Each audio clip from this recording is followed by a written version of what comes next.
Hello everyone, welcome to YouTube channel devoted for civil services. तो आज हम बात करेंगे फंडामेंटल राइट पे। मैंने बताया था कि भाग 3 में दिए हुए हैं और ये 12 से 35 तक दिए हुए हैं। आप चाहें तो बेयर एक्ट की बुक खरीद सकते हैं, अदरवाइज मैं पढ़ रही हूँ, आप इसे सुन सकते हैं और समझ सकते हैं।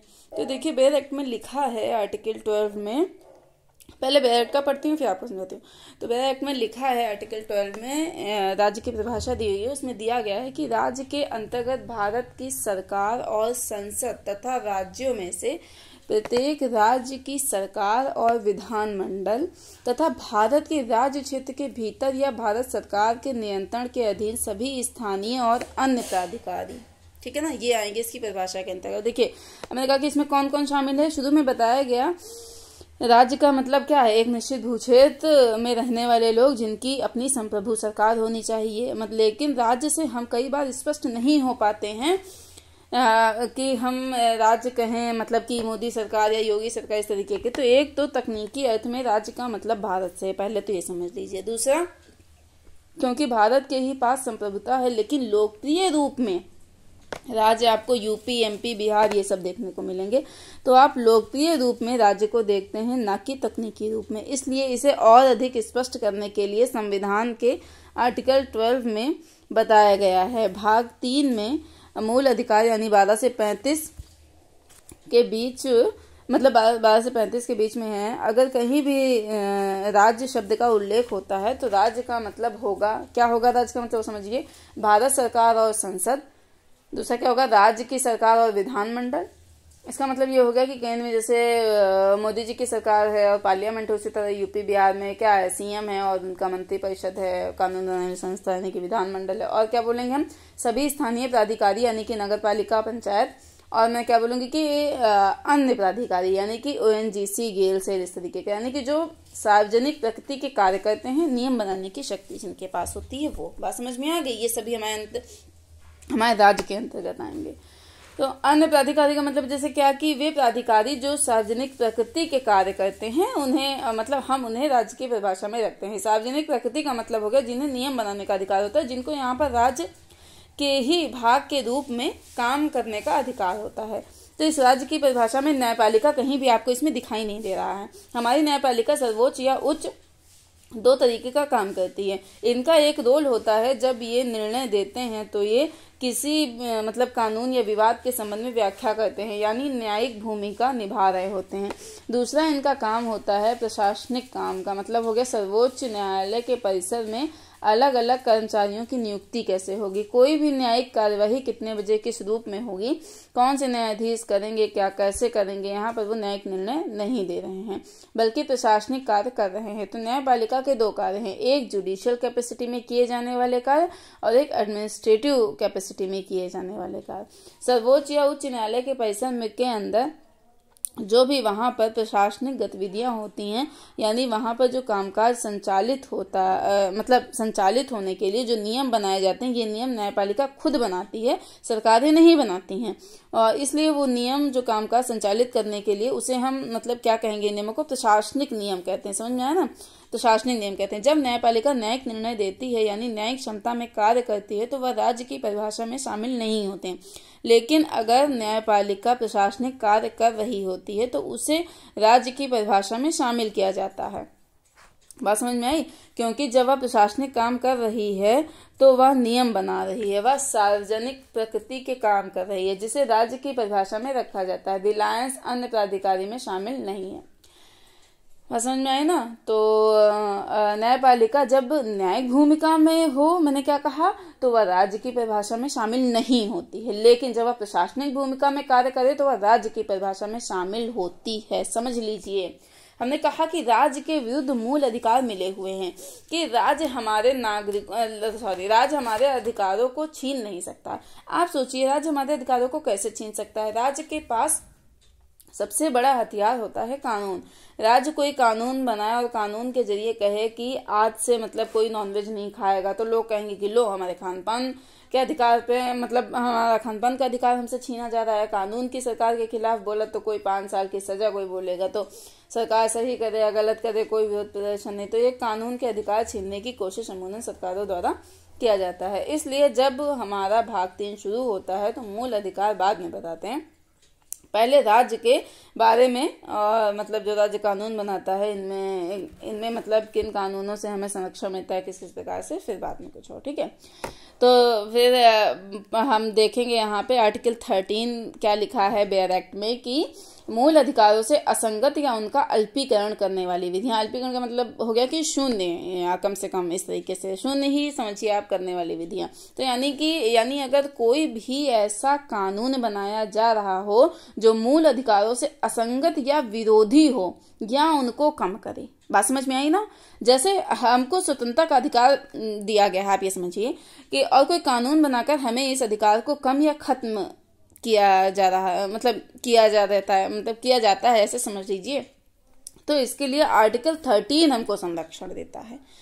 अब इसके सब पार्ट भी हैं। 13(1) में लिखा है कि संविधान के प्रारंभ से ठीक पहले भारत के राज्य क्षेत्र में प्रवृत्त सभी विधियां उस मात्रा तक शून्य होंगी जिस मात्रा तक वे इस भाग के उपबंधों से असंगत होंगी, यानी इस भाग के नियमों से असंगत होंगी। कैसे?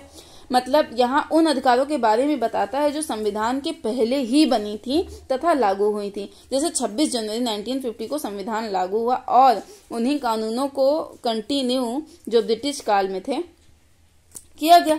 ये कानूनों के बारे में बात करते हैं कि इस संविधान के प्रारंभ यानी 26 जनवरी 1950 के ठीक पहले भारतीय राज्य क्षेत्र में लागू हुआ। जितने भी कानून हैं वे कानून उस मात्रा तक शून्य होंगे जिस मात्रा तक वे मूल अधिकारों के भाग में दिए गए अधिकारों से असंगत होंगे। बात समझ में आई? इसमें मतलब 2 से 3 बात यहाँ पे इंपॉर्टेंट है। पहला क्या कि यह संविधान लागू होने के पहले के कानूनों पर लागू होता है, पहली बात। ठीक। दूसरी बात, यह नहीं कहा गया है कि इस अनुच्छेद में कि संविधान लागू होने के पहले के कानून अगर मूल अधिकारों के असंगत हैं तो उनको खत्म कर देना चाहिए, ये नहीं बोला गया है, ध्यान रहे। बल्कि ये बोला गया है कि संविधान लागू होने के ठीक पहले के कानून जिस मात्रा तक मूल अधिकारों से असंगत हैं उस मात्रा तक उनको समाप्त किया जाए। बात समझ में? आपको समझ में आएगा, ना समझ में दोबारा से सुनिए। मतलब कई बार आपने कोई कानून बनाया, ठीक है, उस कानून को 2 से 3 धाराएं मूल अधिकारों की विरोधी हैं मान के चलो, क्या उस पूरे कानून को खत्म कर देना चाहिए या केवल उन 2-3 धाराओं को खत्म करना चाहिए? तो 13(1) कहता है कि अनुच्छेद कहता है कि केवल 2 से 3 धाराओं को जो मूल अधिकारों से असंगत है उनको हटा दीजिए, तो उस मात्रा तक वे कानून असंगत होंगे जिस मात्रा तक वे मूल अधिकारों के विरोधी होंगे संविधान लागू होने के पहले। ध्यान दें। ठीक।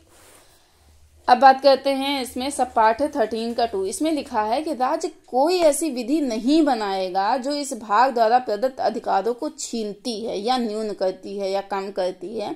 इस खंड के उल्लंघन में बनाई गई प्रत्येक विधि उल्लंघन की मात्रा तक शून्य होगी। इसका मतलब इसका क्या है? संविधान लागू होने के बाद राज्य अब ऐसा कोई कानून नहीं बनाएगा जो पहले कानून बने उनके लिए अनुच्छेद 13(1) है और अनुच्छेद 13(2) संविधान निर्माण के बाद राज्य के द्वारा बनाए जाने वाले कानूनों पर लागू होता है। तो 13(2) कहता है, यानी कि 13(2) कहता है या 13(2) कहता है कि अब राज्य कोई ऐसा कानून नहीं बनाएगा जो भाग 3 द्वारा दिए गए अधिकारों को छीनती हो या कम करती हो। यदि ऐसा कोई कानून बनाया जाता है तो जिस मात्रा तक वह मूल अधिकारों को छीनेगी उस मात्रा तक वो शून्य हो जाएगा। आई होप समझ में आया होगा। यानी आर्टिकल 13 उन कानूनों को असंवैधानिक घोषित करने की बात करता है जो उन्हें छीनती या कम करती है। यह दोनों प्रकार के कानूनों के बारे में है। संविधान के पहले लागू कानून के बारे में या संविधान के बाद लागू कानून के बारे में ये लागू है। ठीक है ना? और इसमें यह भी बताया गया है कि जिस मात्रा तक वे मूल अधिकारों का उल्लंघन करेगी केवल उस मात्रा तक ही उस कानून को अवैध घोषित किया जाएगा। अब आर्टिकल 13(3) कहता है कि इस कानून में जब तक कि संदर्भ में अन्यथा अपेक्षित ना हो, मतलब विधि या प्रवृत्ति विधि की परिभाषा बताई गई है। वो अब देखिए क्या बताई गई है। 13(3) के ए में बताई गई या का में बताई गई परिभाषा विधि के अंतर्गत भारत के राज्य क्षेत्र में विधि का बल रखने वाला कोई अध्यादेश, आदेश, उपविधि, नियम, विनियम, अधिसूचना, रूढ़ि या प्रथा है। विधि का मतलब क्या है ये समझिए। ठीक है, अब थोड़ा समझिए। विधि का मतलब है जो संसद द्वारा निर्मित कानून हो और जो राज्य विधानमंडल के द्वारा निर्मित कानून हो। यही तो कानून होते हैं, लेकिन यहाँ पर कानूनों की व्याख्या थोड़ी और वृहद अर्थ में की गई है।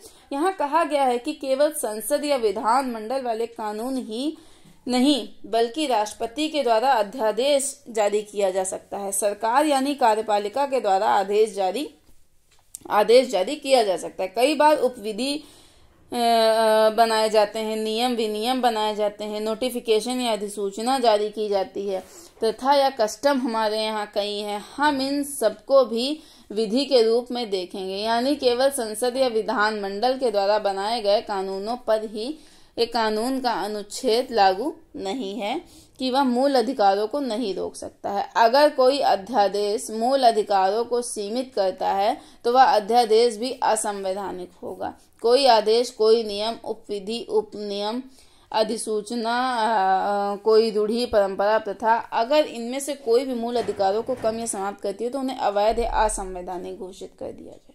ठीक है। फिर 13 का बी पार्ट यानी कि खा जिसे हम कहेंगे, इसमें लॉ एनफोर्स के अंतर्गत बताया गया है कि भारत के राज्य क्षेत्र में किसी विधानमंडल या अन्य सक्षम प्राधिकारी द्वारा इस संविधान के प्रारंभ से पहले पारित या बनाई गई विधि है जो पहले ही निश्चित नहीं कर दी गई, चाहे ऐसी कोई विधि या उसका कोई भाग उस वक्त प्रवर्तन में ना रहा हो। मतलब इसका क्या, ये बेयर एक्ट में लिखा है, मतलब इसका क्या है समझिए। लॉ एनफोर्स का कहना है संविधान लागू होने के पहले 26 जनवरी 1950 के पहले ऐसा कोई भी कानून जो किसी विधानमंडल या जो भी कानून बनाने वाली संस्थाएं या कोई भी प्राधिकारी उनके द्वारा बनाया गया था और आजाद भारत में वे कानून प्रचलित थे, उनको खत्म नहीं किया गया। तो जो कानून निरंतर चालू रहते हैं उनको लॉ इनफोर्स कहते हैं, यानी वो प्रवर्तित विधियां हैं जो संविधान के पहले हमारे यहाँ पर थी। बात समझ में? अब देखिए 13 का 4 क्या कहता है कि अनुच्छेद की कोई बात अनुच्छेद यानी 368 के अधीन किए गए इस संविधान के किसी संशोधन को लागू नहीं होगी। मतलब क्या है, अगर कोई भी संविधान में संशोधन किया जाता है तो उसके लिए हमारे संविधान में एक अनुच्छेद है आर्टिकल 368। आर्टिकल 368 के अनुसार संविधान में संशोधन किया जाता है। संविधान संशोधन संसद के द्वारा किया जाता है, यानी कि संसद का मतलब हो गया लोकसभा, राज्यसभा। बहुत से लोगों का यह कहना है कि क्या यहाँ पर संसद जो संविधान संशोधन करती है क्या उसको विधि या कानून नहीं माना जाएगा, यानी कॉन्स्टिट्यूशन अमेंडमेंट बिल के रूप में उसको नहीं देखा जाएगा। तो कहा गया अगर देखा जाएगा तो क्या होगा, मतलब अगर संसद अनुच्छेद 368 के जरिए संविधान में संशोधन करती है और उसके द्वारा मूल अधिकारों को कम करती है, समाप्त करती है, तब तो वह असंवैधानिक हो जाएगा। अगर संविधान संशोधन भी विधि होगा, अगर संविधान संशोधन को हम विधि की परिभाषा में शामिल करेंगे तो ऐसी स्थिति में संविधान संशोधन भी अवैध हो जाएगा जो मूल अधिकारों को समाप्त करता हो। तो यहाँ पर संविधान में संशोधन करके प्रावधान किया गया बिल्कुल नहीं। मतलब समझ में आया ना कि मूल अधिकारों के भाग में जो विधि शब्द का इस्तेमाल किया गया, विधि का मतलब हो गया संविधान संशोधन विधि नहीं है। ध्यान रहे, संविधान संशोधन विधि नहीं है, यानी किसी साधारण कानून के द्वारा मूल अधिकारों के द्वारा कानून मूल अधिकारों को नष्ट नहीं किया जा सकता है, लेकिन संविधान में संशोधन करके मूल अधिकारों को खत्म किया जा सकता है। बात समझ में आई? 44वें संविधान संशोधन के द्वारा संपत्ति के मूल अधिकार को खत्म भी किया गया था, एक बार अगर आपको याद हो। इसलिए मूल अधिकारों के अध्याय के लिए विधि का मतलब है संविधान संशोधन विधि नहीं। ठीक, अब देखिए जरा मैंने क्या बताया। आर्टिकल 13 का 1 क्या कहता है, एक बार थोड़ा सा ब्रीफ में मैं आपको समझा देती हूँ ताकि अच्छा समझ में आ जाए। ठीक है ना। आर्टिकल 13 का 1 कहता है कि संविधान पूर्व की विधियों पर लागू होगा। ठीक। 13 का 2 कहता है कि संविधान लागू होने के बाद की विधियों पर लागू होगा। 13 का 3 कहता है विधि प्रवृत्त विधि की परिभाषा दी गई है जो कानून बना सकता है। ठीक है। 13 का 4 कहता है विधि की परिभाषा में संविधान संशोधन शामिल नहीं। ठीक है। लेकिन इसका अपवाद एक आपको मिलेगा केशवानंद भारती 1973 में। तो अपवाद होते रहते हैं, कोई ऐसी दिक्कत वाली बात नहीं है। आगे देखिए, इन आधारों पर क्या है, 2 महत्वपूर्ण सिद्धांत न्यायपालिका के द्वारा प्रतिपादित किए गए। एक जिसे कहते हैं आच्छादन का सिद्धांत, इक्लिप्स का सिद्धांत जिसे कहते हैं, और दूसरा कहते हैं कि पृथक्करण का सिद्धांत। तो पहले हम लोग समझते हैं इक्लिप्स यानी कि आच्छादन का सिद्धांत क्या है। देखिए, आच्छादन का मतलब, इक्लिप्स मतलब क्या कहेंगे, ग्रहण जिसे कहते हैं। ग्रहण का सिद्धांत है मतलब जब सन, मून और अर्थ की मतलब अपनी अपनी स्थितियों के कारण क्या बनता है, ग्रहण की स्थिति बनती है, ठीक है ना। कई बार सन और अर्थ के बीच में क्या आ जाता है, मैंने क्या होता है, चंद्रमा आ जाता है, तो वहां पर सूर्य ग्रहण की स्थिति देखी जाती है।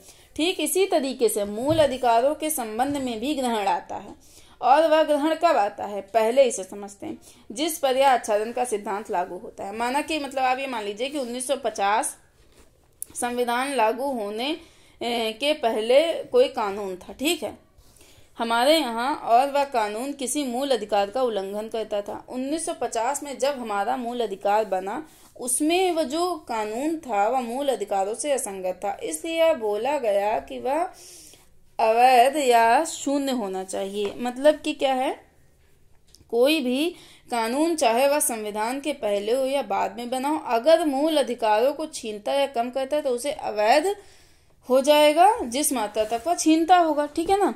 तो संविधान के पहले जो कानून मतलब बनाए गए जो कानून थे, अगर वे मूल अधिकारों से भिन्न हैं तो क्या उनको भी इसी प्रकार अवैध घोषित करके नष्ट या खत्म किया जा खत्म मान लिया जाएगा।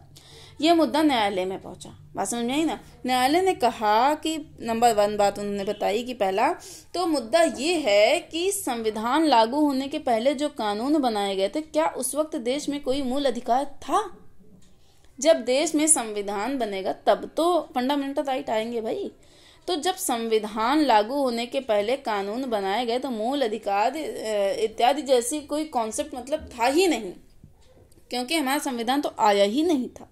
तो ये बोला गया कि संविधान लागू होने के पहले के जो विधि हैं, और अगर संविधान जब लागू हो गया और उसमें दिए गए किसी फंडामेंटल राइट से वे असंगत हैं, तो ऐसे में उनको समाप्त नहीं माना जाएगा, लेकिन उनको निष्प्रभावी मान लिया जाएगा।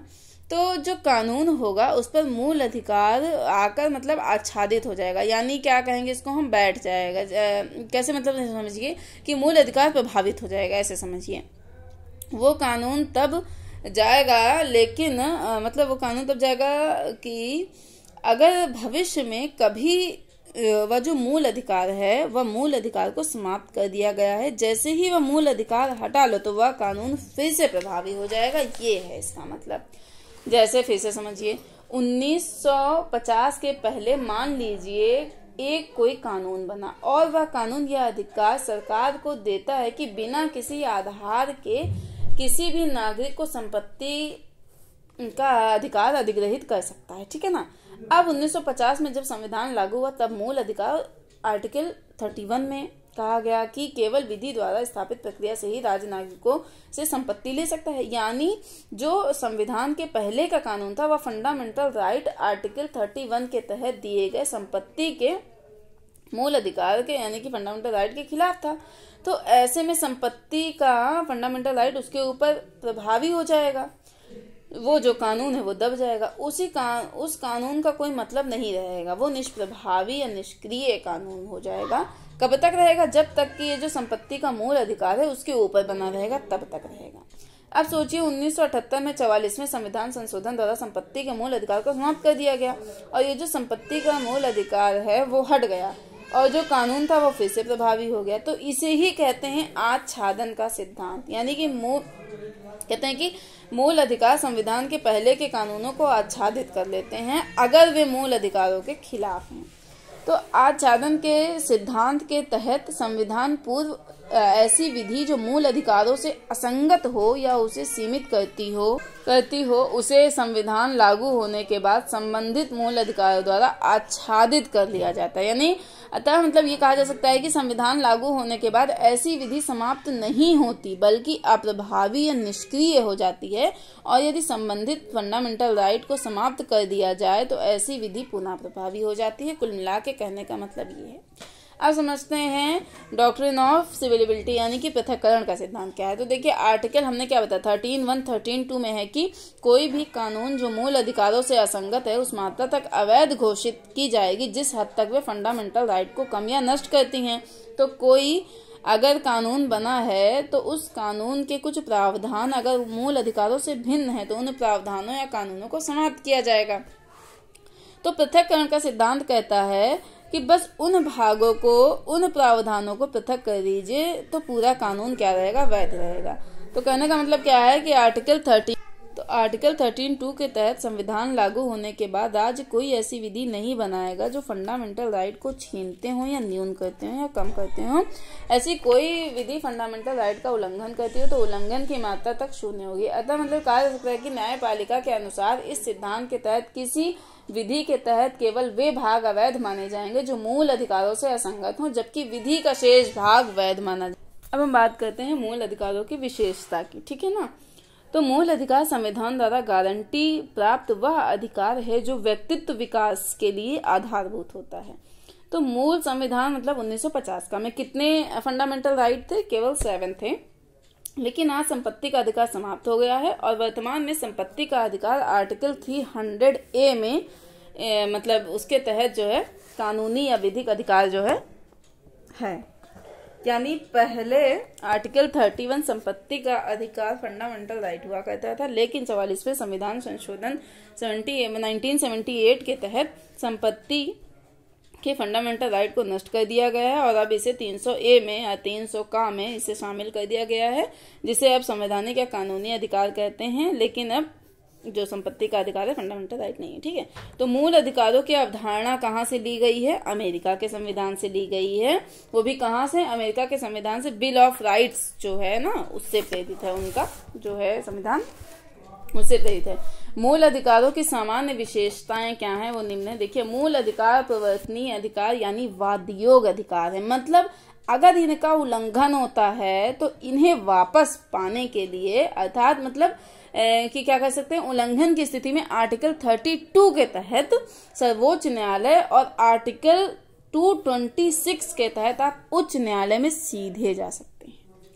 मतलब ये महत्वपूर्ण है कि अगर कभी भी आपको न्याय चाहिए तो न्याय के लिए आप पहले अधीनस्थ न्यायालय जाते हैं, जो जिला न्यायालय या सत्र न्यायालय होते हैं, पहले आप वहां जाते हैं। लेकिन मूल अधिकारों के बारे में इस नियम का उल्लंघन किया गया है, क्योंकि सामान्य मामलों में आप पहले अधीनस्थ न्यायालय, जिला न्यायालयों में जाते हैं और वहां से फिर निर्णय आ जाता है। लेकिन मतलब फिर आप क्या कहते हैं, वहां से फिर अपील होती है और उच्च न्यायालय फिर जो है सर्वोच्च न्यायालय जाते हैं। मूल अधिकारों की खास बात यह है हम डायरेक्ट सर्वोच्च न्यायालय में जा सकते हैं। तो मूल अधिकार क्या है, निरपेक्ष अधिकार नहीं है, मतलब जहां कोई अपवाद अधिकारों का नहीं होता है, जिन अधिकारों पर कोई अपवाद एक्सेप्शन नहीं होता है, जिन पर कोई प्रतिबंध नहीं होता है। जैसे हमें अगर आजादी या स्वतंत्रता का अधिकार दिया गया हो तो क्या हर तरीके की स्वतंत्रता है, यानी सरकार क्या हमारी स्वतंत्रता को कभी भी प्रतिबंधित नहीं कर सकती है, ऐसा हमारे यहाँ नहीं है। अतः इन पर तार्किक प्रतिबंध यानी कि युक्ति युक्त प्रतिबंध यानी कि रीजनेबल रिस्ट्रिक्शंस आरोपित किए गए हैं। हमारे जो अधिकार हैं मूल अधिकारों के रूप में दिए गए हैं, उन पे मतलब अधिकांश अधिकारों पर सरकारों के द्वारा तार्किक या युक्ति युक्त प्रतिबंध लगाए जा सकते हैं। और यह इसलिए जरूरी है कि व्यक्तिगत और सामाजिक हितों में सामंजस्य स्थापित किया जाए, ठीक है ना, जिसका संबंध व्यक्तिगत और सामाजिक हितों में सामंजस्य स्थापित करना है। एक तरफ हमारे व्यक्तिगत हित बोलने की स्वतंत्रता का अधिकार दिया गया है, लेकिन इसका मतलब ये नहीं है कि समाज में आप बोल बोल कर दंगा फैलाइए, आप समाज में संस्कृति बढ़ाइए। वहां पर समाज के हित को ध्यान में रखते हुए प्रतिबंध भी लगाए जा सकते हैं और व्यक्तिगत संदर्भ में आपको अधिकार दिए भी गए हैं। तीसरा क्या है, फंडामेंटल जो राइट है पॉजिटिव निगेटिव दोनों होते हैं। निगेटिव का मतलब है जहां राज्य के ऊपर सीमाएं आरोपित की जाती हैं, लिमिटेशंस लगाए जाते हैं, यानी कि जहां पर राज्यों को ये बोला जाता है कि आपको ये काम नहीं करना है, उसको कहते हैं नकारात्मक अधिकार। नोट कर लीजिए, बहुत इंपॉर्टेंट बातें हैं ये। तो नकारात्मक अधिकार वे अधिकार होते हैं जो राज्य को कुछ करने से रोकते हैं। यह अधिकार हमें प्राप्त होते हैं क्योंकि राज्य को प्रतिबंधित किया जाता है कुछ काम करने से। और सकारात्मक अधिकार वे होते हैं जो राज्य को ये कहते हैं कि आपको ये काम करना है।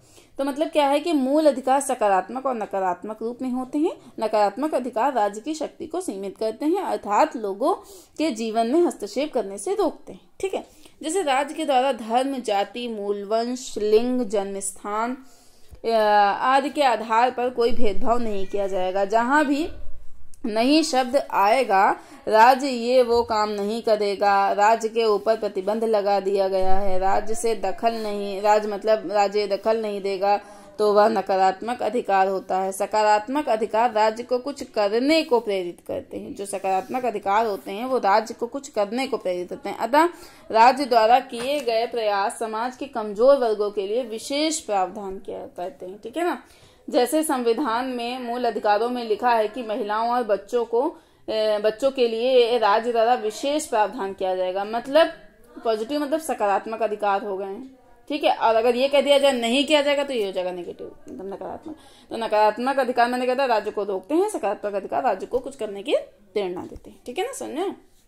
अगला देखिए, मूल अधिकारों में वर्णित अधिकांश अधिकार अधिकतम सभी को प्राप्त हैं, नागरिक और गैर नागरिक, जबकि जो कुछ हैं अधिकार जो कि केवल नागरिकों को ही प्राप्त हैं। जैसे 15, 16, 19, 29, 30 ये जो हैं ये केवल नागरिकों को मिले हैं। बहुत इंपॉर्टेंट बात है, मैं बता, क्योंकि आर्टिकल 15 में दिया गया है कि धर्म, मूल वंश, जाति, लिंग या जन्म स्थान के आधार पर भेदभाव का निषेध है। ठीक है, 16 में दिया गया लोक नियोजन के विषय में अवसर की समता, 19 में दिया गया वाक स्वतंत्रता आदि विषय कुछ अधिकारों का संरक्षण, 29 में दिया गया है अल्पसंख्यक वर्गों के हितों का संरक्षण, 30 में दिया गया है शिक्षा संस्थाओं की स्थापना और प्रशासन करने का अल्पसंख्यक वर्गों का अधिकार। ठीक है ना, समझ में आया होगा। तो राष्ट्रीय ये हो गया। ठीक है ना, राष्ट्रीय आपातकाल के दौरान मूल अधिकारों को निलंबित भी किया जा सकता है, 2 आर्टिकल को छोड़कर, आर्टिकल 20 और 21 यानी कि 20 और 21 को छोड़कर निलंबित भी किया जा सकता है। इसको हम थोड़ा सा आगे डिटेल में देखेंगे, लेकिन थोड़ा सा समझ लेते हैं, आगे और अच्छे से देखेंगे, लेकिन यहाँ पे थोड़ा सा आपको समझाने के लिए हम बता देते हैं। देखिए, अनुच्छेद 352 के तहत युद्ध, आक्रमण और सशस्त्र विद्रोह की स्थिति में राष्ट्रीय आपातकाल की घोषणा कर दी जाती है और सारी शक्तियां केंद्र सरकार के पास चली जाती हैं। उस वक्त बोला गया है कि नागरिक भी अब युद्ध चल रहा है और बोलेंगे कि हमें धरना प्रदर्शन करना सरकार के खिलाफ, तो उस वक्त ये जो फंडामेंटल राइट का दावा है नहीं कर सकते हैं। अगर सरकार चाहे तो उनके फंडामेंटल राइट उनसे छीन भी सकती है, लेकिन राष्ट्रीय आपातकाल के दौरान भी अनुच्छेद 20 और 21 के तहत फंडामेंटल राइट दिए गए हैं, वो सरकार के द्वारा नहीं छीने जा सकते हैं। लास्ट में मतलब यूएसए के संविधान से डॉक्ट्रिन ऑफ वेवर यानी कि अधित्याग का सिद्धांत काम करता है। यूएसए का जो सिद्धांत, उसमें कहा गया है कि कोई भी नागरिक अगर कभी भी उसे लगता है कि हमें फंडामेंटल राइट को छोड़ देना है, त्याग देना चाहिए, तो उसको कभी भी त्याग सकता है। जैसे आपको स्वतंत्रता समानता का अधिकार मिला हुआ है, तो आप कहिए कि मुझे यह अधिकार नहीं चाहिए, तो आप वो अधिकार छोड़ दीजिए। यानी राज्य अब आपके साथ आपको अधिकारों के संबंध में कोई भी संरक्षण नहीं देगा। और हम यह घोषणा कर सकते हैं कि कई बार इस तरीके का कार्य यूएसए में लोग करते हैं। भारत में ये कहा गया है कि आप अपने अधिकारों को नहीं छोड़ सकते हैं। जैसे हमें जीवन का अधिकार मिला है, अब अचानक कोई घोषणा करता है कि मैं इस अधिकार का त्याग करता हूँ, तो आत्महत्या की कोशिश करने लगे, तो सरकार वहां पर कहेगी बिल्कुल नहीं, आप अपने अधिकार को नहीं छोड़ सकते हैं। तो अधित्याग का मतलब क्या है कि मैंने भी क्या बताया, यूएसए में प्रचलित अधित्याग का सिद्धांत भारत में लागू नहीं होता है। अर्थात संविधान द्वारा प्राप्त मौलिक अधिकारों को स्वेच्छापूर्वक त्यागा नहीं जा सकता है। अब मूल अधिकार देखते हैं। मैंने बताया था आपको कि समानता का अधिकार है 14 से 18, स्वतंत्रता का अधिकार है 19 से 22, शोषण के विरुद्ध अधिकार है 23 से 24, धार्मिक स्वतंत्रता का अधिकार है 25 से 28, सांस्कृतिक और शैक्षणिक अधिकार है 29 से 30 और संवैधानिक उपचारों का अधिकार है 32। ठीक है ना।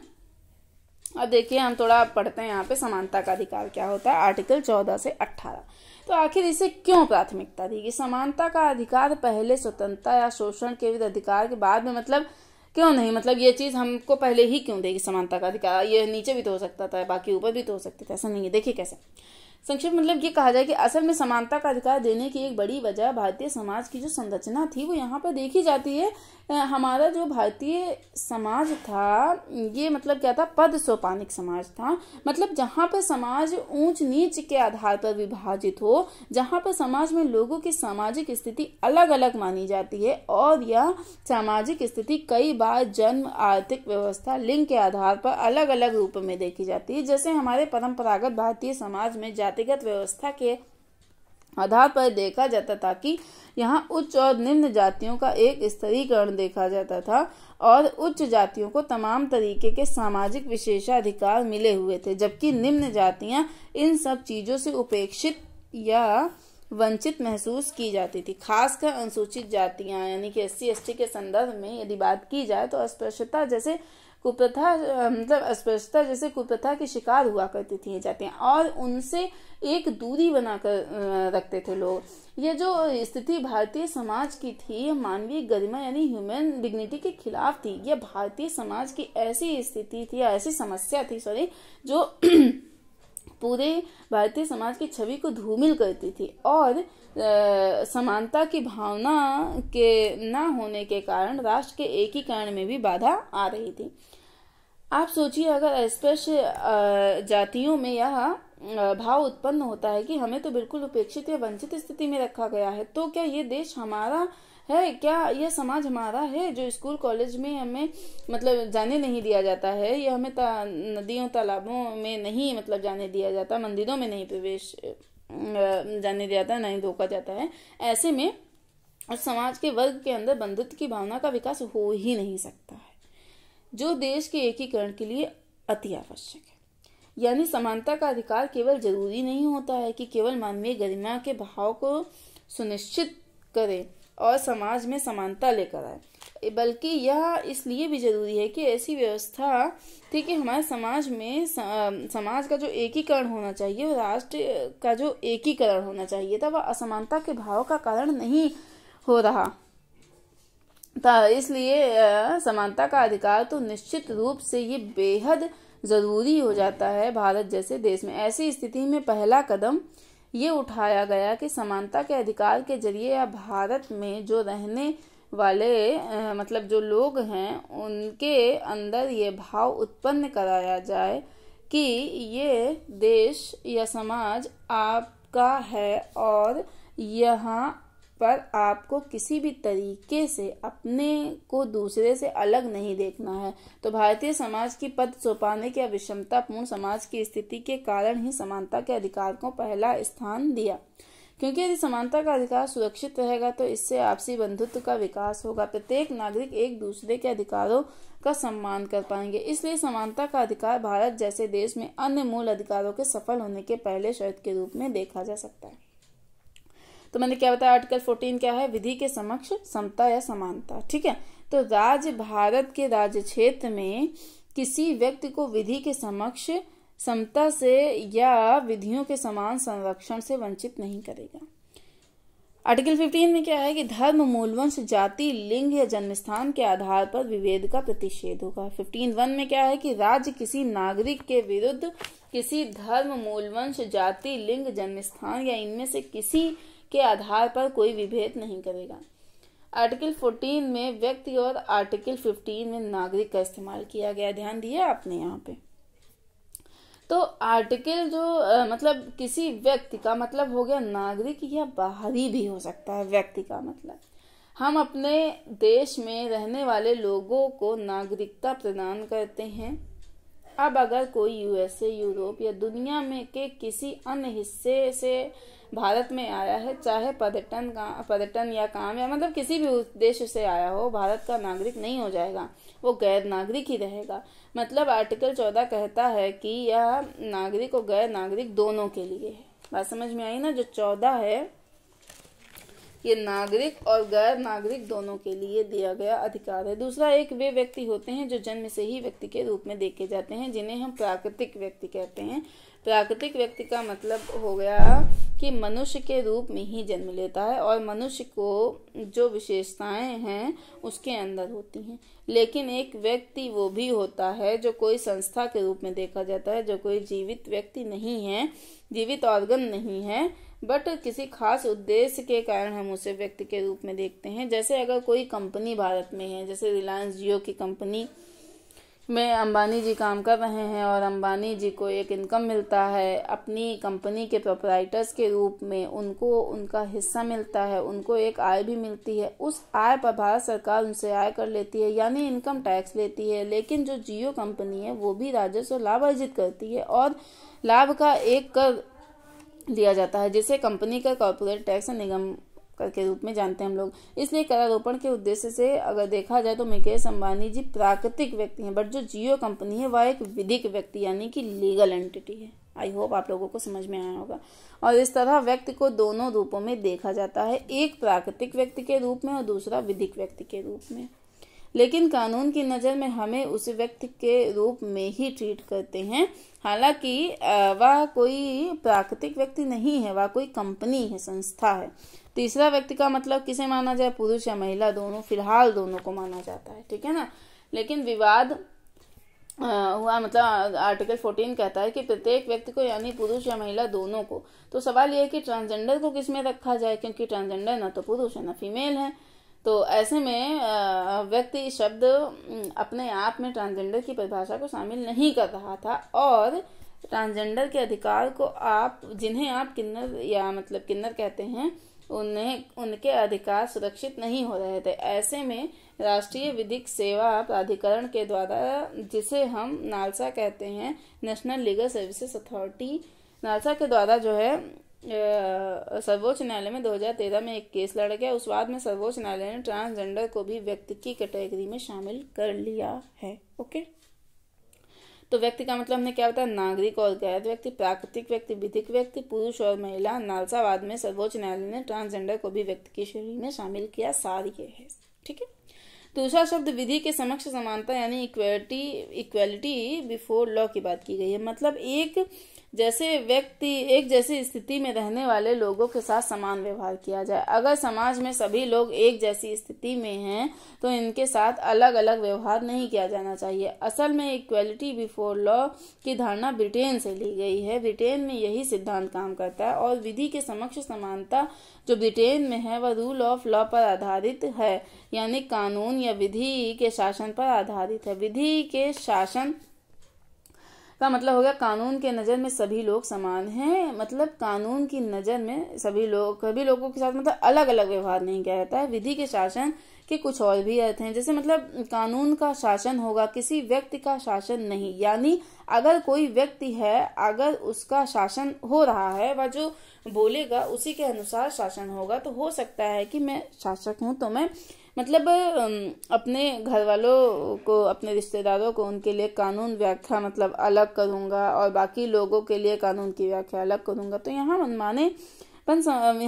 मनमानेपन की संभावना होती है और व्यक्ति का शासन होता है तो मनमानेपन की संभावना होती है। ऐसे में विधि के शासन का मतलब है कि शासन में मनमानेपन को खत्म करना, यानी अपने विवेक के आधार पर निर्णय नहीं बल्कि कानून के तहत निर्णय लेना और संचालन करना। तो विधि के शासन का मतलब जहां विधि की सर्वोच्चता होती है, व्यक्ति की नहीं, और जहां शासन प्रणाली में मनमानेपन का अभाव पाया जाता है, यानी एब्सेंस ऑफ आर्बिट्रेरी पावर जहां पाया जाता है, उसे हम विधि का शासन कहते हैं। दोबारा, विधि के समक्ष समानता मतलब एक जैसी स्थिति में रहने वाले लोगों के साथ समान व्यवहार होना चाहिए, यानी उनके साथ किसी प्रकार का कोई भेदभाव नहीं होना चाहिए। ये विधि के शासन की धारणा पर आधारित है, जो यह कहती है कि विधि की नज़र में सभी समान हैं। जहां विधि की सर्वोच्चता होती है, जहां पर यह पाया जाता है कि शासन प्रणाली में कोई मनमानापन या निरंकुशता नहीं होगी। विधि के समक्ष समानता मतलब इक्वेलिटी बिफोर लॉ का मतलब क्या है, देखिए, समान स्थिति में रहने वाले लोगों के साथ समान व्यवहार, अर्थात किसी प्रकार का भेदभाव नहीं होना चाहिए। यह ब्रिटेन में प्रचलित विधि के शासन पर आधारित धारणा है। विधि के शासन का अर्थ हो गया कि पहला आप क्या बोलेंगे कि विधि की सर्वोच्चता से है, व्यक्ति की नहीं, ये ध्यान रहे। विधि में उस देश का कानून या संविधान हो सकता है, उसके अधीन ही शासक है। ठीक है। मनमानी शक्ति का अभाव है, विधि के नजर में सभी समान है। ठीक है ना। तो अगर सरकार कोई कानून बना रही है तो वो कानून भेदभाव परक नहीं होना चाहिए, मैं बता चुकी हूँ आप लोगों को। यह कानून सभी के ऊपर लागू होना चाहिए, विधि के नज़र में सभी समान हैं, हिंदू मुस्लिम सिख ईसाई सबके लिए अलग अलग कानून है, ऐसा नहीं है। लेकिन कई बार ये देखा जाता है कि समाज में कुछ खास कारणों से कोई कानून अगर बनाया जा रहा है तो उसमें एक विभेद यानी एक विभाजन जरूर किया जाता है। जैसे हमारे यहाँ एक कानून है जुवेनाइल जस्टिस एक्ट। यह एक्ट कहता है कि 18 वर्ष से कम उम्र के बच्चे हैं अगर कोई अपराध करते हैं तो उन्हें गिरफ्तार नहीं किया जाएगा, उन्हें अपराधी नहीं माना जाएगा, बल्कि उन्हें बाल सुधार गृह में भेज दिया जाएगा। उससे मतलब उससे उसे जेल भी नहीं कहा जाता है और 3 वर्ष का वहां रहने के बाद फिर से और समाज की मुख्यधारा में जोड़ने का प्रयास किया जाता है उसको। लेकिन वही अपराध अगर 18 वर्ष से ऊपर की आयु का अगर कोई व्यक्ति करता है तो उसे गिरफ्तार कर लिया जाता है, उसके ऊपर आपराधिक कार्रवाई की जाती है और दंड दिया जाता है अपराध के अनुसार। इसका मतलब यह है कि एक कानून बनाया गया है जो 18 साल से कम उम्र के लोगों, 18 वर्ष से अधिक उम्र के लोगों में अंतर करता है। तो कोई भी आकर सवाल कर सकता है कि मान लीजिए 20 साल का कोई व्यक्ति है और आकर न्यायालय में बोले कि अनुच्छेद 14 के सिद्धांत का उल्लंघन है, क्योंकि आप 17 साल के बच्चे के साथ अलग व्यवहार करते हैं और हमारे साथ अलग व्यवहार कर रहे हैं, दोनों भारत के नागरिक हैं, इसके लिए कानून अलग अलग क्यों है, दंड कम और ज्यादा क्यों है। तो मतलब ऐसा फिर मतलब उत्तर दिया जाएगा कि मतलब ऐसा नहीं है, आप दोनों समान स्थिति में नहीं है। यहाँ पर 18 वर्ष की आयु से कम होने की स्थिति में उस बच्चे की मनोवैज्ञानिक स्थिति अलग होती है। कई बार जो अपराध उसके द्वारा किए जाते हैं वह नासमझी की वजह से होते हैं और ऐसे लोगों को अगर समझाया जाए तो फिर से समाज की मुख्य धारा में उनको जोड़ा जा सकता है। तो यहाँ पर एक विभाजन किया गया। विभाजन क्या, विधि के समक्ष समानता के सिद्धांत का उल्लंघन नहीं माना जाएगा। दूसरा एक एग्जाम्पल आप ये दे सकते हैं कि हरियाणा में 2003 में एक कानून बनाया गया और उस पर मतलब जावेद बनाम हरियाणा राज्य का एक मामला भी आया। उस मामले में देखा गया कि हरियाणा सरकार ने एक कानून बनाया कि अब पंचायतों के चुनाव में केवल वही लोग चुनाव लड़ पाएंगे जो 8वीं कक्षा उत्तीर्ण किए होंगे। तब जिन लोगों ने 8वीं नहीं पास किया था उन लोगों के द्वारा न्यायालय में एक केस दाखिल किया गया कि विधि के समक्ष सभी लोग समान हैं, तो हम भी समान हैं और जो लोग 8वीं पास हैं वो भी समान हैं। तो यह अलग अलग कानून क्यों है? कानून तो सबके लिए एक होना चाहिए। न्यायालय के पास जब इस तरीके के मामले आते हैं कि अगर कोई कानून बनाया गया तो उस कानून के कुछ लोगों के साथ अलग अलग व्यवहार किया जाता है, तो क्या ये सही या गलत है? क्या ऐसा किया जा सकता है या नहीं? चलिए इसको समझते हैं।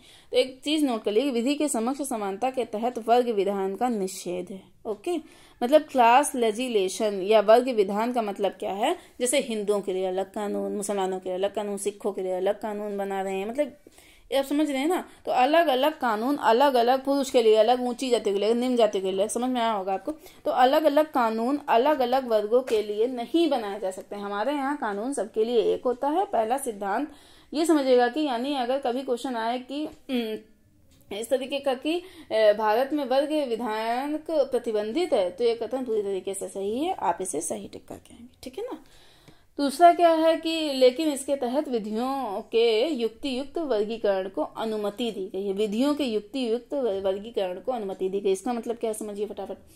विधियों के युक्ति युक्त वर्गीकरण को कहते हैं रीजनेबल क्लासिफिकेशन ऑफ लॉज। यानी कोई कानून है और उस कानून का वर्गीकरण किया गया है कि ये जो कानून है, इस कानून का प्रभाव इनके लिए ऐसा है, उनके लिए वैसा है। जैसे रीजनेबल क्लासिफिकेशन की हमने सोच समझ के क्लासिफिकेशन 2 लोगों में किया है, जैसे 18 से कम उम्र के लोग और 18 से अधिक उम्र के लोग, इनके बीच एक क्लासिफिकेशन हमने कर दिया है। इन्हें कम सजा दी जाएगी, उन्हें अधिक सजा दी जाएगी। तो ये इसे ही कहते हैं रीजनेबल क्लासिफिकेशन। कानून एक ही है लेकिन 2 वर्गों के बीच में वर्गीकरण करता है। यानी कोई कानून अलग अलग नहीं बनाया जा रहा है, बल्कि एक ही कानून का प्रभाव अलग अलग लोगों के लिए अलग अलग बनाया गया है। या कानून का जो क्लासिफिकेशन किया गया है कुछ युक्त कारणों से किया गया है। जैसे जुवेनाइल जस्टिस एक्ट के तहत 18 वर्ष से कम उम्र के बच्चों के लिए अपराध के लिए अलग प्रावधान मैंने भी बताया। और इसको मतलब क्वेश्चन क्या है कि इसको युक्ति युक्त रीजनेबल कैसे माना जाए। तो न्यायालय ने कहा कि हालांकि विधियों के ऐसे वर्गीकरण के लिए 2 शर्तें पूरी होनी चाहिए। पहला इन्होंने बोला कि ऐसा वर्गीकरण एक बोधगम्य अंतरक पर आधारित होना चाहिए। बोधगम्य का मतलब क्या होगा ये समझ लीजिए कि जो आसानी से समझ आ जाए, यानी कि जैसे यदि अगर कोई कानून मतलब कानून की इंटर में जैसे कि हाईएस्ट अटेंडेंस है, ठीक है, वही ग्रेजुएशन कर पाएगा, तो ये बोधगम्य अंतरक नहीं है। अंतरक का मतलब क्या समझ रहे हैं आप? कि आप वर्गीकरण जिस आधार पर करें कि प्रवेश किनको दिया जा रहा है, किनको नहीं दिया जा रहा है। प्रवेश उनको दिया जा रहा है जो साल भर आ रहे हैं, तो ये बोधगम्य क्यों नहीं है? क्योंकि अगर किसी व्यक्ति को कोई बीमारी हो गई, वो नहीं आया, तो क्या इस आधार पर उसको आप ग्रेजुएशन में एडमिशन नहीं देंगे? नहीं, ये बोधगम्य नहीं है। लेकिन ये न्यायालय डिसाइड करेगा कि क्या बोधगम्य है और क्या नहीं है। दूसरा एग्जांपल समझिए, नियम की जैसे मान के चलो ये कोई नियम है कि 12वीं में जिन लोगों के सबसे अधिक अंक आए हैं केवल उन्हीं को ग्रेजुएशन में प्रवेश दिया जाएगा, तो ये एक बोधगम्य अंतरक नहीं है। बोधगम्य अंतरक मतलब एक अन्य प्रणाली हमने अपनाया कि कौन लोगों का प्रदर्शन ज्यादा अच्छा रहा है और किनका खराब रहा है। जैसे जुवेनाइल जस्टिस एक्ट में आयु के आधार पर वर्गीकरण किया गया है, तो ये बोधगम्य वर्गीकरण है, ठीक है ना। तो एक कानून आ रहा है कि जिनके पास 2 से अधिक बच्चे होंगे वह पंचायत का चुनाव नहीं लड़ पाएगा।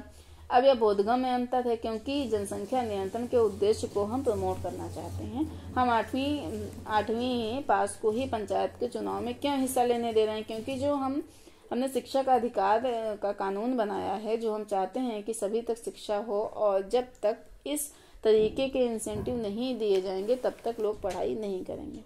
दूसरा अंतरक हो गया कि यानी कि डिफरेंस आयु के आधार पर किया गया है, शिक्षा या बच्चों के आधार पर, और उसके उद्देश्य में तर्कसंगत संबंध होना चाहिए।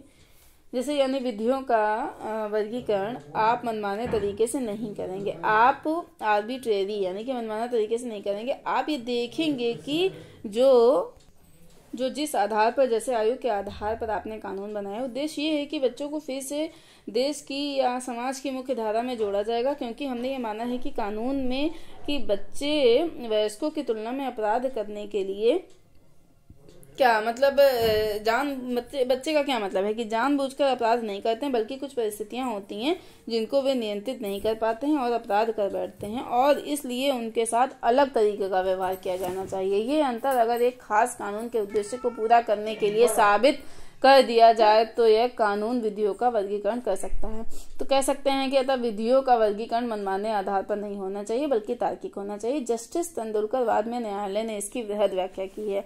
देखिए, सीए का जब विरोध शुरू हुआ, ठीक है ना, तो सीए के मुद्दे पर गृह मंत्री से बोला गया कि सदन में सरकार का पक्ष सामने रखे। तो गृह मंत्री अमित शाह ने जब सदन में बोलना शुरू किया कि यह नागरिकता संशोधन अधिनियम सीएए जिसे कहते हैं ना, नागरिकता संशोधन अधिनियम भेदभाव नहीं करता है या अनुच्छेद 14 के खिलाफ नहीं है, क्योंकि आर्टिकल 14 कहता है कि वर्ग विधान नहीं होना चाहिए कि आपने कुछ लोगों के लिए कानून बना दिया और कुछ को कानून से बाहर कर दिया, ये गलत है। लेकिन यही अनुच्छेद 14 कहता है कि विधियों का युक्त वर्गीकरण किया जा सकता है, यानी कानून को कुछ लोगों के लिए प्रभावी या अप्रभावी किया जा सकता है, लेकिन यह तब किया जाएगा जब यह बोधगम्य अंतरक पर हो, यानी एक ऐसे अंतरक पर आधारित हो जो बोधगम्य हो, जो अंतरक और उनका उद्देश्य है उनके बीच एक तर्क संगत संबंध हो, तब ऐसा किया जा सकता है। उन्होंने कहा कि बिल्कुल ऐसा है। अमित शाह जी ने जस्टिस तेंदुलकर केस में